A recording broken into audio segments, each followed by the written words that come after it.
รัตนตรัยขอถวายความเคารพพระมหาเถระพระเถรานุเถระทุกท่านขอความสุขความเจริญในธรรมจงบังเกิดมีแด่ท่านสาธุชน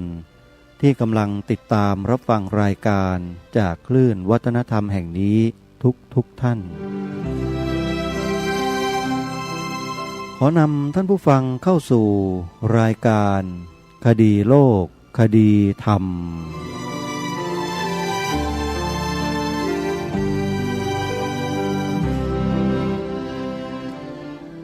ท่านสาธุชนท่านผู้ฟังทั้งหลายรายการคดีโลกคดีธรรมเรายังอยู่ในช่วงของการอัญเชิญบทพระราชนิพนธ์เทศนาเสือป่า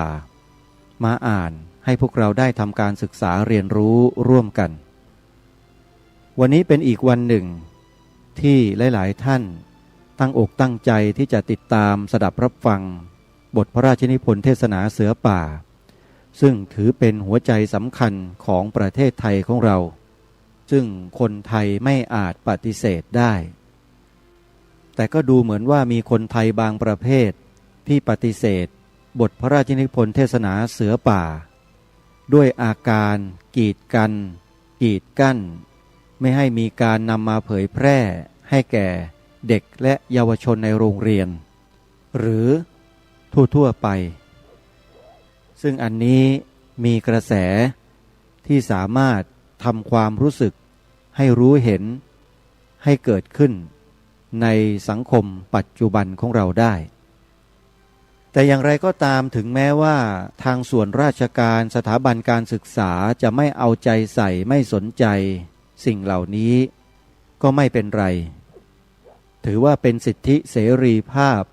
ในยุคของโลกเสรีประชาธิปไตยซึ่งใครคิดอะไรพูดอะไรทำอะไรก็รู้สึกดูเหมือนว่าจะตามอกตามใจกันอยู่ตลอดเวลาแต่สำหรับบทเทศนาเสือป่าซึ่งเป็นบทพระราชนิพนธ์ขององค์พระบาทสมเด็จพระมงกุฎเกล้าเจ้าอยู่หัวนั้นทรงมีหลักการครองชีวิตครองตนในการทำหน้าที่ของตนเองในฐานะ 1. เป็นคนไทย 2. เป็นพุทธศาสนิกชนไทย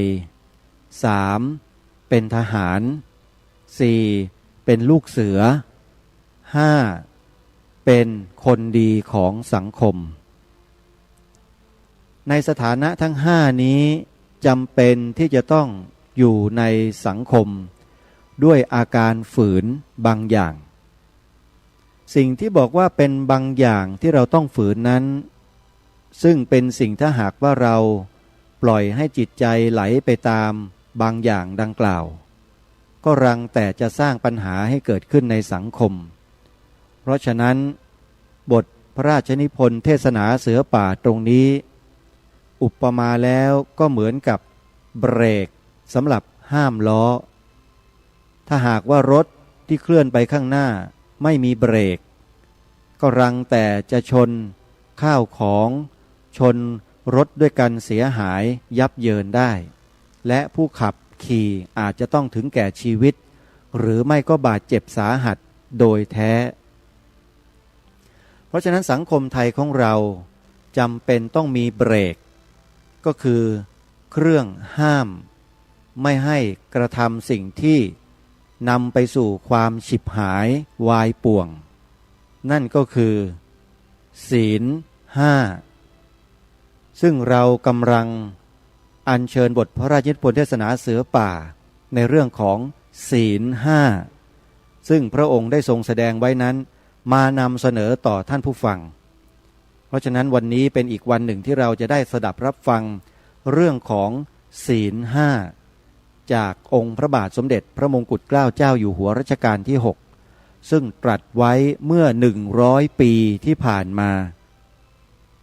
เมื่อครั้งที่แล้วได้อัญเชิญบทพระราชนิพนธ์เทศนาเสือป่าในกันที่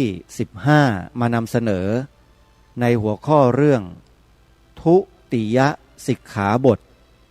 สิกขาบทของคฤหัสถ์ข้อที่2ก็คือเรื่องของการลัก ขโมยโกงช่อโกงช่อฉนต่างๆซึ่งพระองค์ตรัสไว้ชัดเจนว่าอาการแห่งการขโมยนั้นไม่ว่าไพร่หรือว่าผู้ดีถ้าหากกระทำลงไปแล้วก็ถือว่าเป็นขโมยด้วยกันทั้งนั้นต่างกันตรงว่าพวกไพร่มีความสามารถขโมยได้ระดับไพร่ส่วนพวกผู้ดีก็มีการขโมยได้ในระดับของผู้ดีนั่นก็คือว่ามากน้อยเป็นไปตามฐานะของผู้นั้นโดยสรุปก็คือว่าไม่ว่าไพร่หรือว่าผู้ดีถ้าชื่อว่าลักของผู้อื่นแล้วโกงของผู้อื่นแล้วชื่อว่าชั่วหมดนี่คือบทพระราชนิพนธ์เทศนาเสือป่ากันที่ผ่านมาและโดยเฉพาะพระองค์ท่านทรงตรัสย้ำกับทหารเป็นพิเศษโดยมีความตอนหนึ่งจะขออัญเชิญมาอ่านซ้ำตรงนี้ก็คือว่าอันหนึ่งในส่วนหน้าที่นักรบของเราคือในเวลาทำสงครามเป็นต้นจะมีเวลาอยู่บ้างที่จะเปิดช่องให้นักรบเป็นขโมยได้ในเวลาที่เราไปรบในบ้านในเมืองอื่นเมื่อบ้านเมืองนั้นถูกทำร้ายโดยคำสั่งของผู้บังคับบัญชาหรือด้วยเหตุที่อยู่ในสนามรบก็ตามทหารมักหยิบฉวยสิ่งของซึ่งอยู่ในบ้านในเรือนเหล่านั้นโดยมากเป็นไปโดยเข้าใจว่าเพราะรบแล้วสิ่งของเหล่านั้นเป็นของข้าศึกเราจะหยิบฉวยเอาได้โดยไม่ผิดข้อนี้ไม่ถูกผู้ที่ถือพระพุทธศาสนาจะกล่าวเช่นนั้นไม่ได้เป็นทหารก็เป็นไปเป็นนักรบก็เป็นไปแต่ไม่มีใครอนุญาตให้เป็นโจรกองโจรกับกองนักรบมีวิสัยผิดกันมากกองโจรก็ถืออาวุธเช่นนักรบอยู่เราก็ถืออาวุธเหมือนกันแต่ผิดกันที่โจรนั้นอยากได้ก็แย่งเอาเรามีวินัยและมีธรรมะอยู่ในใจเราไม่เบียดเบียนพลเรือนที่ไม่ได้เกี่ยวข้องในการรบสิ่งของถึงแม้ทิ้งเรี่ยราดกลาดเกลื่อนอยู่ในสนามรบสิ่งของเหล่านั้นเจ้าของเขามีเมื่อเขายังไม่ให้แก่เราเราถือเอาก็นับว่าเป็นขโมยเท่ากับเวลาไม่รบนี่คือลักษณะของการขโมยในหมู่ของนักรบซึ่งในสงครามที่มีอยู่ในโลกใบนี้ญาติโยมสาธุชนคงทราบข้อมูลข่าวสารกันอยู่เป็นปกติบุคคลที่อยู่ในสนามรบเมื่อยึดพื้นที่ของผู้อื่นได้เราได้ข่าวล่าสุดว่าพวกกลุ่มนักรบบางประเภทในปัจจุบันที่เป็นกบฏที่เขากล่าวว่าเป็นกบฏเนี่ยนะฮะได้ยึดพื้นที่ของประเทศนั้นๆได้แล้วเขาก็ทำลายรูปเคารพซึ่งเป็นทรัพย์สินอันมีค่าเป็นโบราณวัตถุที่มีอายุเก่าแก่กว่า 2,000 ปี 3,000 ปีก็มีของประเทศนั้นๆอันนี้แหละชัดเจนมากถือว่าเป็นอาการแห่งขโมยโดยแท้แต่นักรบในพระราชดำริขององค์พระบาทสมเด็จพระมงกุฎเกล้าเจ้าอยู่หัวจะไม่ทำเช่นนั้นเด็ดขาดถ้ากระทำเช่นนั้นพระองค์ท่านตรัสว่าถือเป็นพวกขโมยถึงแม้ว่าจะไม่ได้ทรัพย์สินนั้นไปก็ตามนะฮะแต่การทำลายนั้นก็ถือว่าเป็นการทำร้ายจิตใจของผู้เป็นเจ้าของอย่างรุนแรงที่สุด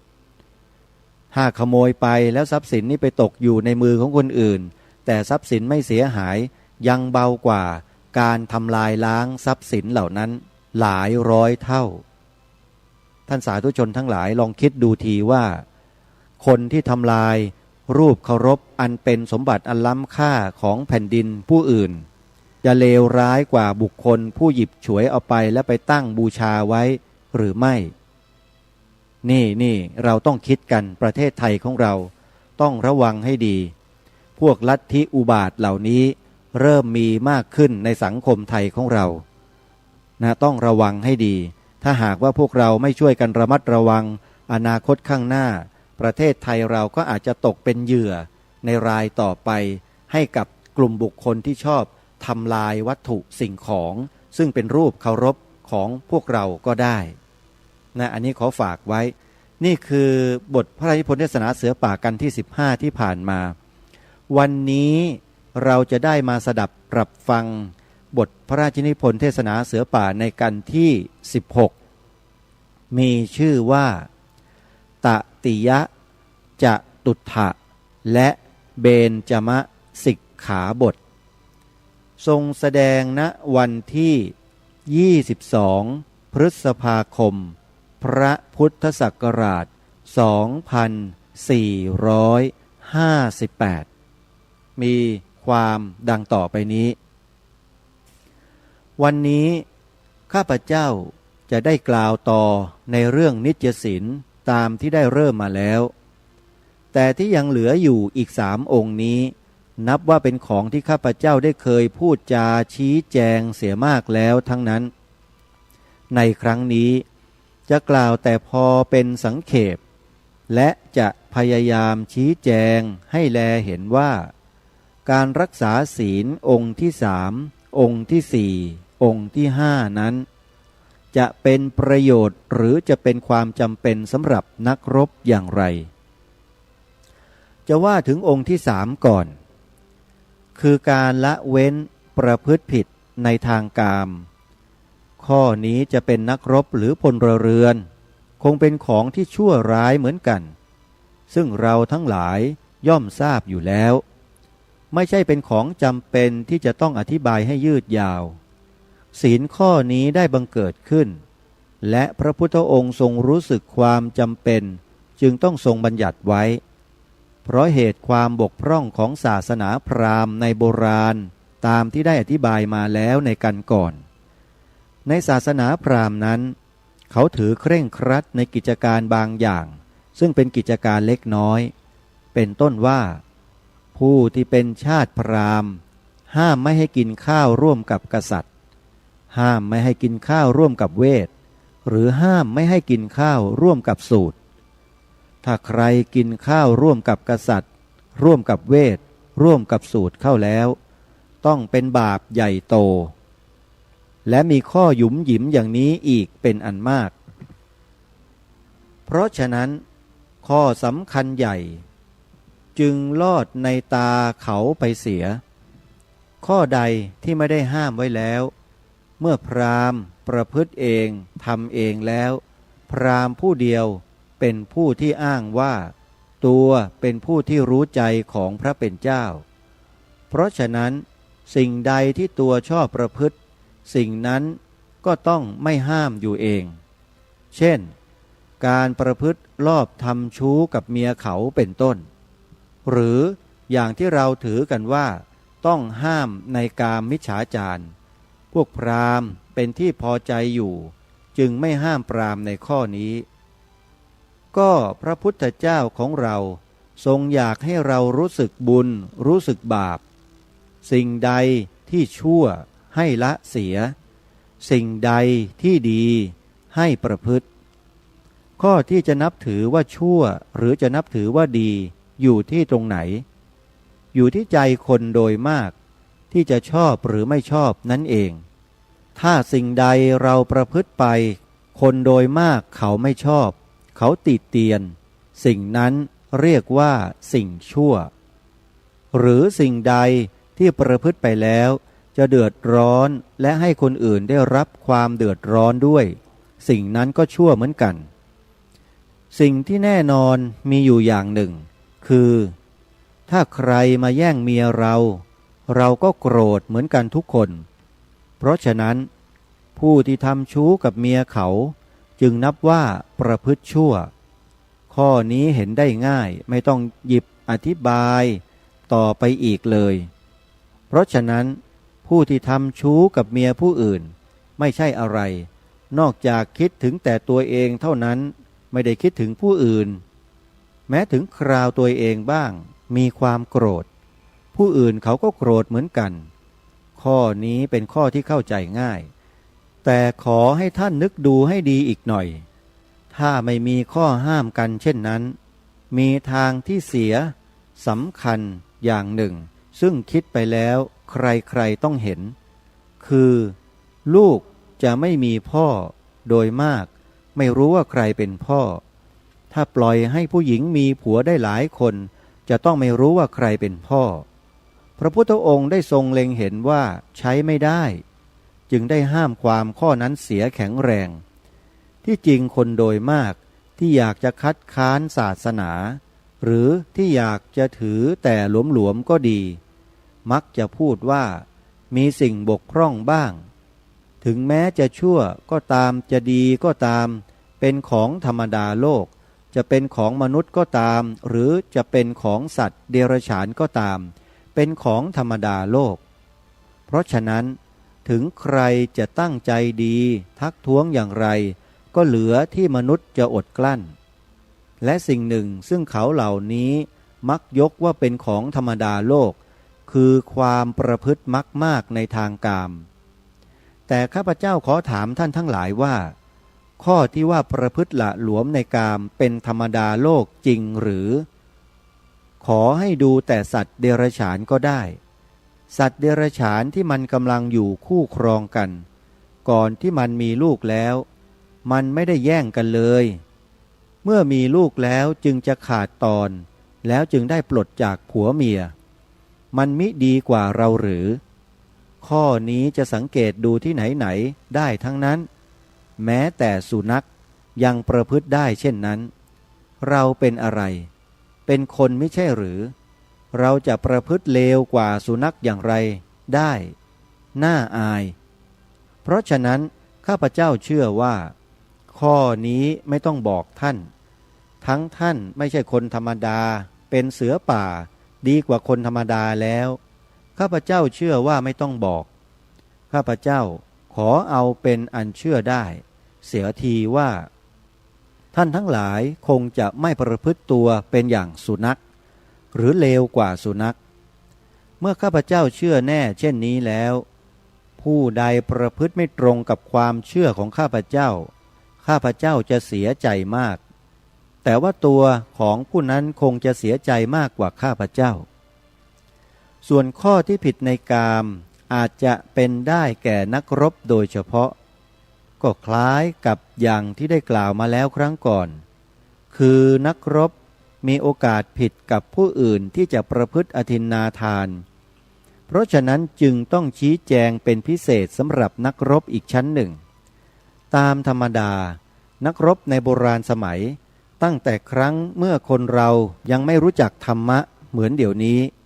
เมื่อไปรบตีบ้านเมืองใดได้แล้วย่อมทำร้ายเมืองนั้นเผาบ้านเมืองเสียเปล่าและแย่งชิงทรัพย์สมบัติของคนในบ้านเมืองนั้นๆทั้งแย่งผู้หญิงที่เป็นลูกเมียเขามาเป็นเมียตัวเองเช่นนี้เป็นวิสัยของคนป่าซึ่งทำกันมาแต่วิสัยของผู้ที่รุ่งเรืองแล้วย่อมมีความนิยมในธรรมะอันดีขึ้นกว่านั้นแล้วเมื่อเราผู้เป็นพุทธศาสนิกชนจะจำเป็นต้องไปรบเมื่อใดเราต้องให้ศีลองค์ที่3นี้ผูกน้ำใจเราไว้เสมอถึงแม้ว่าเราจะไปรบพุ่งที่ไหนและดินแดนใดจะตกอยู่ในมือเราก็ดีเราต้องตั้งใจไว้เสมอว่าบรรดาผู้หญิงในดินแดนเหล่านั้นที่เป็นลูกเขาเมียเขาเราจะต้องนับว่าเป็นผู้อ่อนกำลังกว่าเราเป็นผู้ที่ไม่ได้ต่อสู้เราไม่มีหน้าที่จะทำร้ายเราธรรมะเป็นของที่มนุษย์ผู้ใดบอกเลิกไม่ได้เมื่อผู้ใดบอกเลิกธรรมะไม่ว่าเวลาใดจำเป็นหรือไม่จำเป็นต้องแปลว่ามนุษย์ผู้นั้นบอกเลิกตัวเองประกาศแก่โลกว่าตัวจะเป็นสัตว์เดรัจฉานเพราะฉะนั้นชาติไทยเราซึ่งข้าพเจ้าได้รับเกียรติยศเป็นผู้นำให้ไปสู่ความเจริญข้าพเจ้าต้องขอวิงวอนท่านทั้งหลายให้ถือว่าเกินสมัยเสียแล้วที่ไทยเราจะกลับไปเป็นสัตว์เดรัจฉาน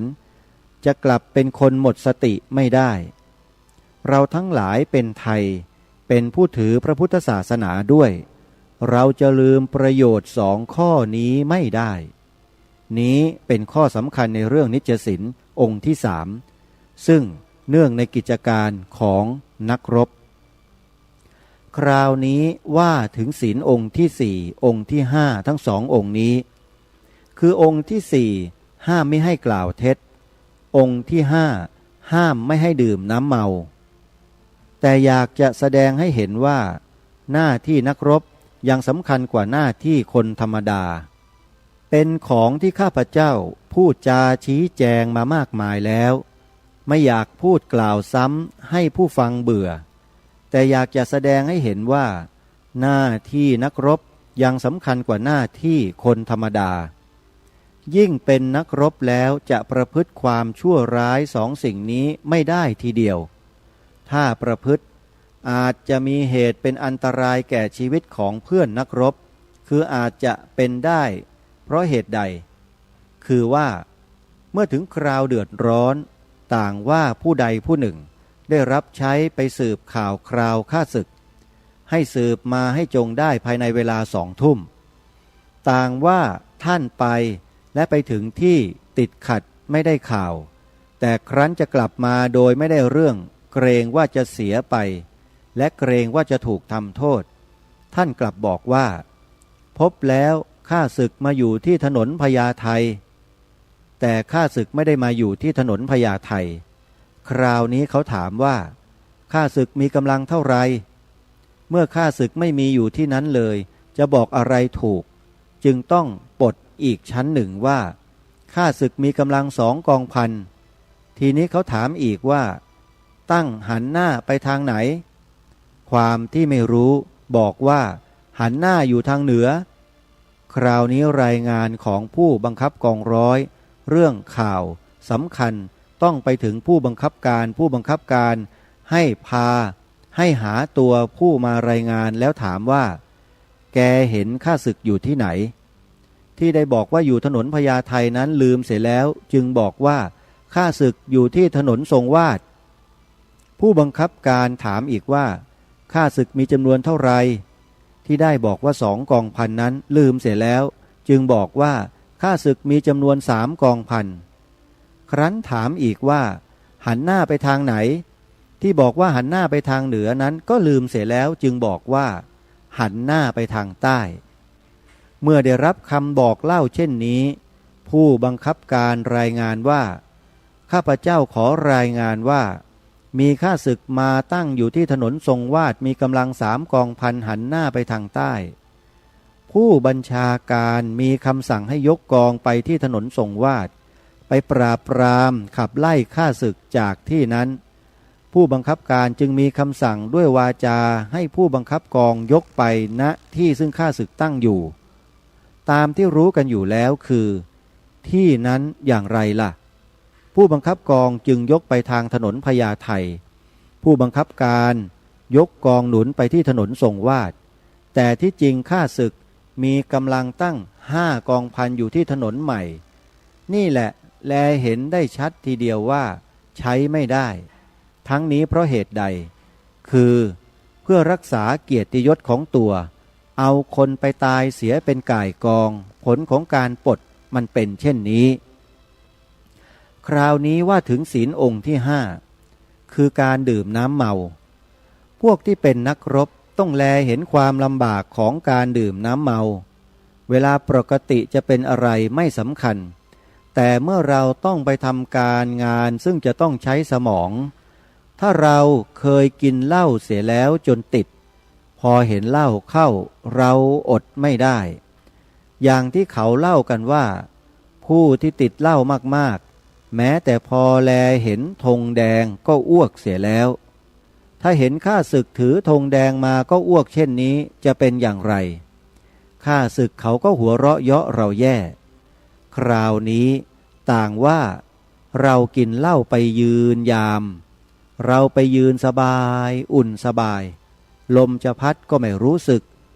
คราวนี้ข้าศึกมาเข้าจริงหรือไม่ใช่ข้าศึกก็ได้คนเดินมาเขาถามว่าใคร ก็เอะอะตึงตังยิงปืนไปเปรี้ยงเปรี้ยงเขาถามว่าคนมาเท่าไหร่ตอบว่า10 คนบ้าง8 คนบ้างหรือมันไม่ได้มาอาจจะเห็นเป็นมาก็ได้หรือมาเข้าจริงว่าข้าศึกมันหลอกก็ได้ข้าศึกมันมักทำได้ตามใจมันไม่ค่อยตามใจเราคือมันเลือกเวลาที่เราไม่รู้สึกโดยมากมักจะไปโดนเข้าเวลาที่เราไปหลงเพลินเขาย่องเข้ามาเวลาที่เรากำลังสบายลมพัดเย็นสบายยิ่งลมพัดเฉยๆกำลังพิงต้นไม้สบายเข้าล้อมสบายแน่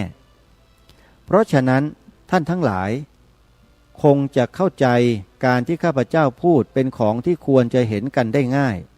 ไม่ใช่จะต้องห้ามปรามกันมากมายห้ามตัวเราเองดีกว่าเราก็เป็นผู้ใหญ่ด้วยกันแล้วไม่ใช่เด็กๆเล็กๆสิ่งใดที่กีดขวางแก่กิจการของเราก็ทิ้งได้ถ้าเป็นส่วนพวกทำงานที่มีกิจการประกอบแล้วสิ่งใดที่ทำให้เสียประโยชน์แก่กิจการนั้นเขาคงต้องเว้นเองไม่ต้องมีใครห้ามมิได้เพราะฉะนั้นเราทั้งหลายที่เป็นนักรบเสือป่าก็ดีทหารก็ดีที่มีหน้าที่กิจการเร่งรัดก็ต้องใช้สมองให้โปร่งอย่างน้อยต้องทำตามคำสั่งของนายให้มั่นคงมีอีกอย่างหนึ่งเราต้องการในตาสว่างเห็นอะไรเห็นจริงต้องการหูไวเมื่อมีเสียงแกรกกรากแล้วต้องได้ยินทีเดียวเมื่อต้องการเช่นนี้แล้วสิ่งใด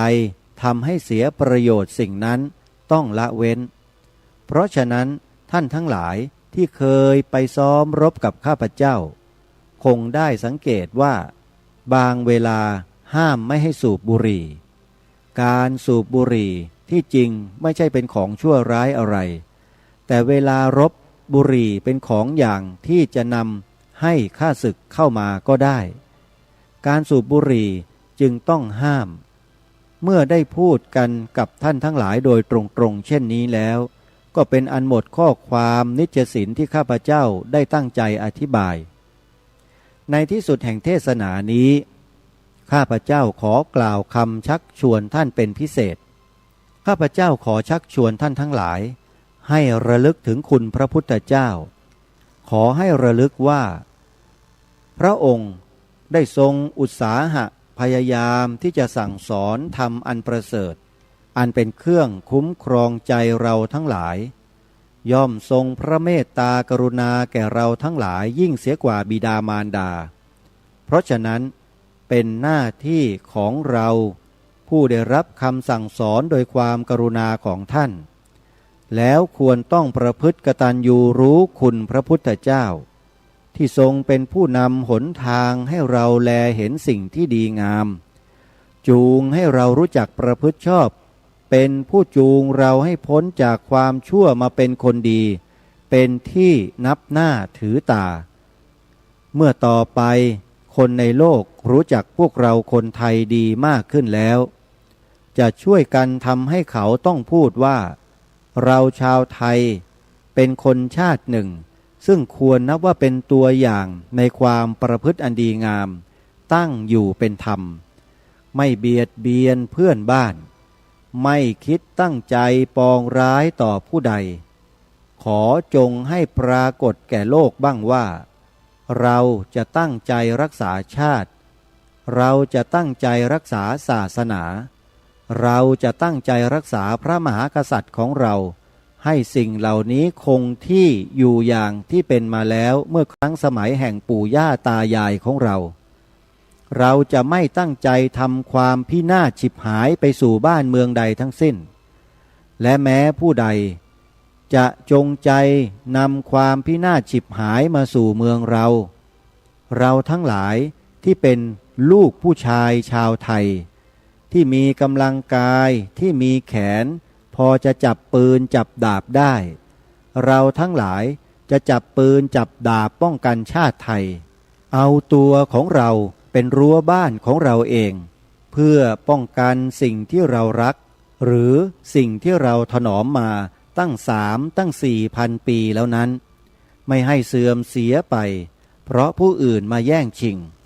ความข้อนี้เป็นความคิดซึ่งไทยเราควรจะระลึกอยู่เสมอและไม่เป็นสิ่งที่ผิดด้วยพระบรมพุทโธวาทเพราะพระพุทธเจ้าของเราก็ทรงบังเกิดในเชื้อชาติกษัตริย์ชาตินักรบทรงทราบอยู่ดีว่าการป้องกันชาติบ้านเมืองเป็นสิ่งจำเป็นเหมือนป้องกันพระพุทธศาสนาและธรรมะเหมือนกันถ้าไม่มีกำลังกายเป็นรั้วแล้วที่ไหนเลยธรรมะจะอยู่ได้เปรียบเหมือนอนุสาวรีย์ที่ดีงามแม้ไม่มีรั้วกั้นย่อมจะมีคนร้ายเข้าทำลายฉันใดธรรมะในพระพุทธศาสนาก็ฉันนั้นแม้เราทั้งหลายเอาตัวเราเป็นรั้วล้อมแล้วย่อมจะไม่มีมิจฉาทิฏฐิที่คิดผิดเข้าทำลายพระพุทธศาสนาได้เหตุฉะนี้คนไทยเราทั้งหลายที่เป็นนักรบเราไม่ได้อุทิศตัวที่จะเป็นผู้ไปทำร้ายต่อเพื่อนมนุษย์โดยใจเหี้ยมโหดหามิได้เราอุทิศตัวเราทั้งหลายและอุทิศกำลังกายกำลังสติปัญญาไว้เพื่อป้องกันรักษาชาติศาสนาพระมหากษัตริย์สิ่งซึ่งเป็นที่เคารพรักใคร่ทั้งสามคือความเป็นไทยของเราอย่างหนึ่งความมั่นคงของชาติเราอย่างหนึ่งพระศาสนาของเราอย่างหนึ่งสามอย่างนี้ปู่ย่าตายายของเราได้ยอมสละเลือดเนื้อและชีวิตเพื่อป้องกันแล้วเราทั้งหลายผู้เป็นบุตรหลานย่อมมีหน้าที่ที่จะต้องทำให้สมควรที่เป็นบุตรหลานของท่านต้องไม่ให้มีผู้ใดว่าได้แม้เมื่อเราจะล่วงลับดับขันไปแล้วจะได้ไปพบเห็นปู่ย่าตายายของเราอย่าต้องให้เราไปก้มหน้าต่อหน้าท่านข้อนี้เป็นข้อสำคัญซึ่งข้าพเจ้าเชื่อว่าถ้าท่านทั้งหลายให้เวลาตรองแม้วันละ5 นาทีแต่นึกเสมอทุกวันไปคงจะเป็นประโยชน์ยิ่งใหญ่ดีกว่าข้าพเจ้าหรือผู้ใดจะมายืนพูดกับท่านวันละ5 ชั่วโมงเพราะบรรดาผู้สอนหรือผู้ที่ทรมานไม่มีผู้ใดดียิ่งกว่าตัวเราเองผู้ใดทรมานใจตัวเองได้แล้วนับว่าเป็นผู้ที่ประเสริฐเป็นผู้สามารถยิ่งกว่าวีรบุรุษซึ่งสามารถทรมานผู้แพ้ได้ตั้งพันเพราะศัตรูภายนอกเมื่อมีดาบมีหอกแล้วก็จ้วงฟันตัวได้แต่ศัตรูภายในคือดวงใจเรานี้เป็นของปราบยากเพราะดาบภายนอกจะทิ่มแทงได้ยากต้องใช้น้ำใจของเราเองปราบแทนจึงจะได้เราต้องทรมานใจเราให้เหมือนอย่างนายสารถีที่ขับขี่ม้าชาติอาชาไนให้เป็นไปให้ได้สมประสงค์ดังนี้จึงจะเรียกว่าเราทั้งหลายเป็นลูกผู้ชายชาติทหารจริงและว่าเราทั้งหลายเป็นมนุษย์จำเริญรุ่งเรืองจริงเป็นที่ควรนิยมนับถือทั่วโลกขอท่านทั้งหลายจงจำคำข้าพเจ้าไว้คงจะมีความสุขทั้งกายและใจต่อไปทั้งในบัดนี้และบัดหน้า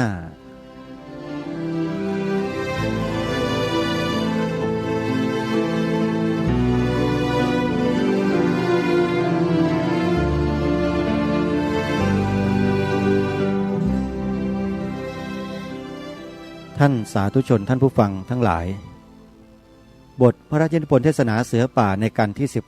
16องค์พระบาทสมเด็จพระมงกุฎเกล้าเจ้าอยู่หัวได้ทรงตรัสถึงสิกขาบทที่เหลือ3สิกขาบทมาไว้ในกันเดียวกันซึ่งก็เชื่อเหลือเกินว่าท่านผู้ฟังที่ได้สดับปรับฟังในวันนี้จะได้ความรู้เรื่องของสิกขาบทซึ่งเป็นนิจศีลของพวกเราชาวพุทธที่เป็นคนไทยทุกท่านทุกคนเป็นอย่างดีเพราะพระองค์ท่านทรงยกข้ออุปมาอุปไมยง่ายๆเห็นภาพได้อย่างชัดเจนเป็นชีวิตประจำวันของคนเราที่เราประพฤติปฏิบัติกันอยู่และสามารถที่จะล่วงละเมิดได้โดยง่ายพ ระองค์ท่านได้ทรงเปรียบทรงอุปมาเปรียบเทียบความประพฤติของมนุษย์ซึ่งถ้าหากว่าไม่มีศีลเป็นเครื่องกำกับก็ไม่แตกต่างจากอะไรกับสัตว์เดรัจฉานเป็นสัตว์เดรัจฉานดีๆนี่เองหรืออาจจะยิ่งเลวร้ายกว่าสัตว์เดรัจฉานหลายเท่าท่านทั้งหลายการถือศีล5ให้เป็นนิจศีลถือเป็นเรื่องสำคัญของคนไทยทั้งประเทศถ้าหากว่าคนไทยในประเทศไทยหรือไม่ว่าจะอยู่ในหน่วยงานใดรับราชการประเภทไหนไม่มีศีล5ไม่ประพฤติตามศีล5ไม่อยู่ในกรอบของศีล5โดยการบังคับจิตใจของตนเองแล้วก็ไม่แตกต่างอะไรกับสัตว์เดรัจฉานพระองค์ท่านตรัสว่าไว้อย่างชัดเจนโดยเฉพาะตรัสกับพวกทหารและนักรบ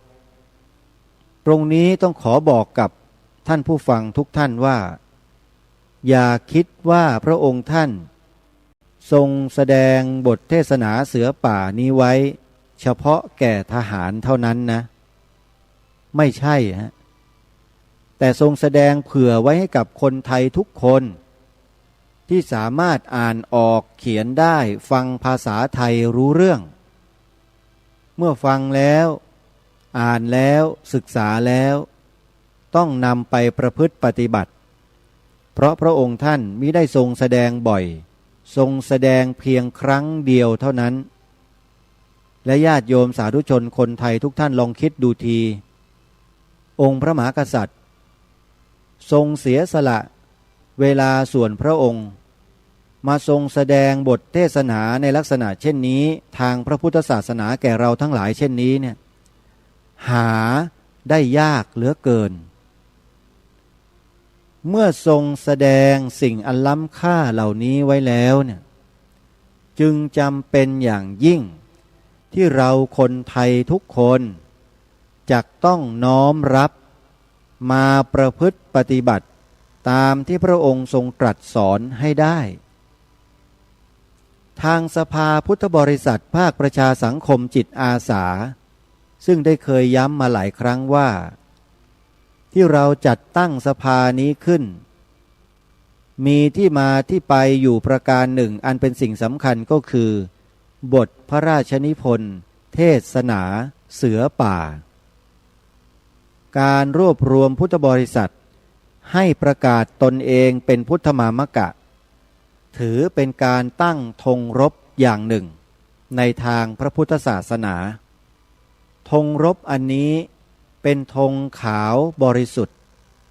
เหมือนดั่งที่พระองค์ได้ทรงพระราชทานธงไตรรงค์เอาไว้แล้วก็เป็นสีเดียวกันกับธงชาติคือสีขาวพระองค์ท่านได้ทรงพระราชทานความหมายไว้ชัดเจนว่าขาวคือบริสุทธิ์สีสวัสดิ์หมายพระไตรรัตน์และธรรมะคุ้มจิตไทยนั่นก็คือสีขาวในธงไตรรงค์หมายถึงพระรัตนตรัยและธรรมะที่มีอยู่ในพระรัตนตรัยทั้งมวลศาสนาพุทธจึงเป็นสถาบันหลักเพียงศาสนาเดียวที่องค์พระบาทสมเด็จพระมงกุฎเกล้าเจ้าอยู่หัวได้ทรงยืนยันไว้อย่างชัดเจน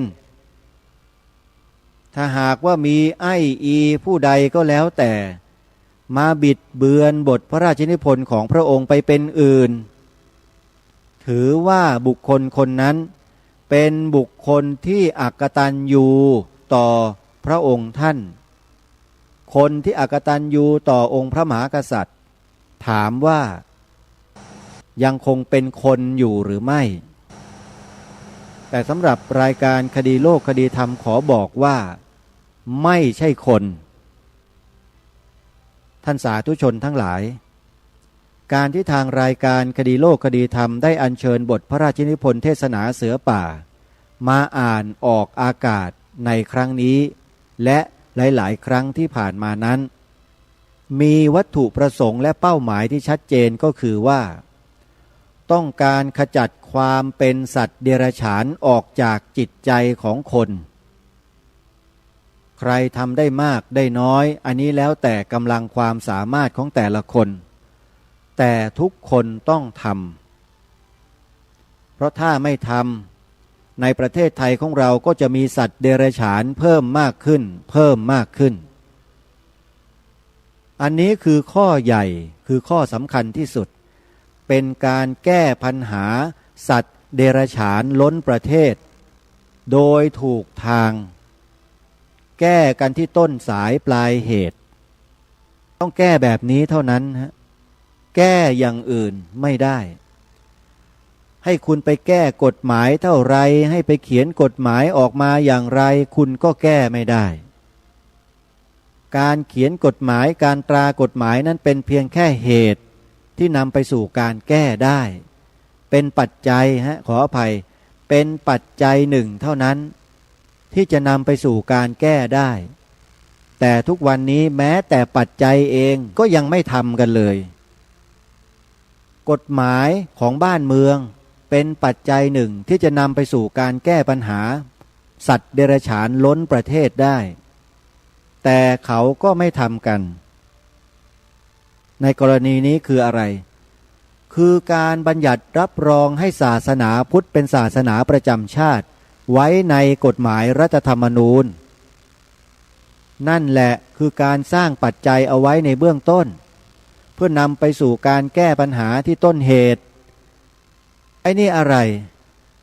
เรียกร้องบอกชี้แจงแสดงเหตุผลไปตั้งไม่รู้กี่กระบุงพวกนักร่างกฎหมายเหล่านั้นก็ไม่เห็นดีไม่เห็นงามด้วยยังปฏิเสธกันพันละวันผลจากการบล็อกโหวตผลจากการยกมือในสภายกทีไรพุทธศาสนาตกไปทุกทียกทีไรพุทธศาสนาก็ตกไปทุกทีมีแต่มือคัดค้านไม่เห็นด้วยมีแต่มือคัดค้านไม่เห็นด้วยแล้วอย่างนี้เราจะกำจัดความเป็นสัตว์เดรัจฉานออกจากประเทศไทยให้ลดน้อยถอยลงไปได้อย่างไรท่านสาธุชนทั้งหลายนี่คือสิ่งที่น่าเป็นห่วงและเป็นสิ่งที่อันตรายต่อสังคมประเทศชาติไทยของเราอย่างยิ่งภาวะแห่งความเป็นสัตว์เดรัจฉานที่มีอยู่ในร่างมนุษย์ทุกวันนี้ท่านว่ามันลดน้อยถอยลงหรือว่ามันเพิ่มขึ้นท่านลองตรองดูทีเดี๋ยวจะหาว่าผู้ดำเนินรายการนั้นปากจัดพูดจารุนแรงพูดจากล่าวหาว่าร้ายก็ท่านลองนึกดูตรองดูสักทีสิว่าภาวะการแห่งความเป็นสัตว์เดรัจฉานที่อยู่ในร่างมนุษย์ทุกวันนี้มันลดลงหรือว่ามันมีเพิ่มขึ้นในสังคมยุคปัจจุบันแล้วที่มันเพิ่มขึ้นแล้วท่านว่ามันเพิ่มขึ้นเพราะอะไรท่านลองตรึกตรองสาวไปหาสาเหตุที่แท้จริงของมันดูทีว่ามันเกิดจากอะไรถ้าหากว่าท่านคิดไม่ออกเดี๋ยวทางรายการจะบอกให้อันดับแรกเลยก็คือว่าผู้มีอำนาจในบ้านในเมืองนี้ไม่ยอมสร้างปัจจัยในเบื้องต้นเอาไว้ในกฎหมายคือไม่ตราพระพุทธศาสนาไว้ให้เป็นศาสนาประจำชาตินั่นแหละเมื่อไม่สร้างปัจจัยตรงนี้ขึ้นแล้วจะหาเหตุหรือจะมาสร้างเหตุให้ลดจำนวนสัตว์เดรัจฉานลงในจิตใจของมนุษย์ได้อย่างไรง่ายๆไม่ต้องไปคิดอะไรกันมากแค่นี้ยังทำไม่ได้แล้วคนที่ออกมาปฏิเสธออกมาคัดค้านเรื่องนี้หมายความว่าอย่างไรท่านลองคิดดูซิว่าจิตใจของคนเหล่านั้นจะเป็นจิตใจประเภทไหนท่านลองตรองดูทีไม่ใช่ทางรายการกล่าวหาว่าร้ายนะฮะแต่พูดตามบทพระราชนิพนธ์เทศนาเสือป่าที่อัญเชิญมาอ่านออกอากาศมาหลายครั้งแล้วนี้พระองค์ท่านตรัสไว้ใครก็ตามที่ปฏิเสธพระพุทธศาสนาไม่ยอมรับนับถือพระพุทธศาสนาอย่างถูกต้องจริงจังตามบทพระราชนิพนธ์เทศนาเสือป่านี้แล้วเนี่ยถือว่าผิดหมดไม่ถูกต้องแล้วใครก็ตามที่พูดบอกว่าศีลธรรมไม่มีความจำเป็นในยุคนี้เนี่ยพูดอย่างนี้ก็ผิดไม่ถูกต้อง แล้วใครที่คัดค้านไม่ยอมยกพระพุทธศาสนาให้ขึ้นเป็นศาสนาประจำชาติโดยตราโดยบัญญัติไว้ในกฎหมายรัฐธรรมนูญให้เป็นปัจจัยสำคัญในการสร้างมนุษย์ให้เป็นมนุษย์เนี่ยสิ่งนี้ก็พูดไม่ถูกต้องเพราะฉะนั้นท่านสาธุชนทั้งหลายความจำเป็นยังมีอยู่ตลอดเวลาถ้าหากประเทศนี้ยังปกครองกันด้วยกฎหมายการตราศาสนาพุทธให้เป็นศาสนาประจำชาติไว้ในกฎหมายรัฐธรรมนูญนั้น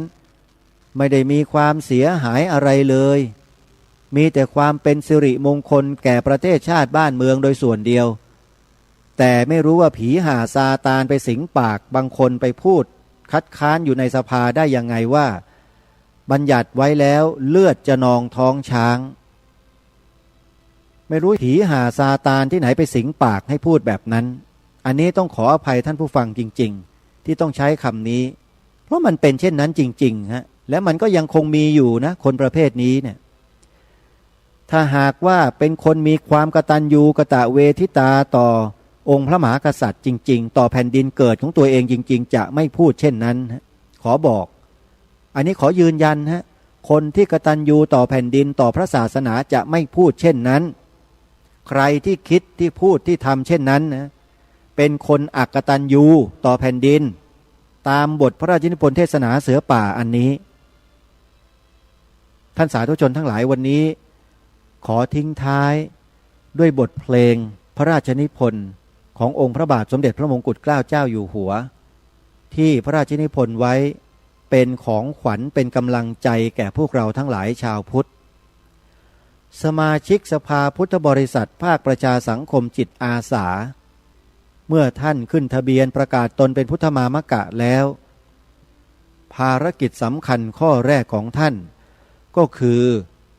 ต้องทำการศึกษาเรียนรู้บทพระราชนิพนธ์เทศนาเสือป่าอันนี้ให้ครบถ้วนบริบูรณ์อย่างน้อย3 รอบ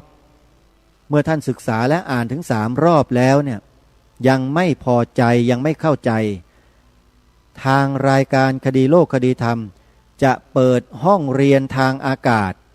แล้วอธิบายความทั้งหลายให้กับทุกท่านได้ฟังอย่างละเอียดต่อไป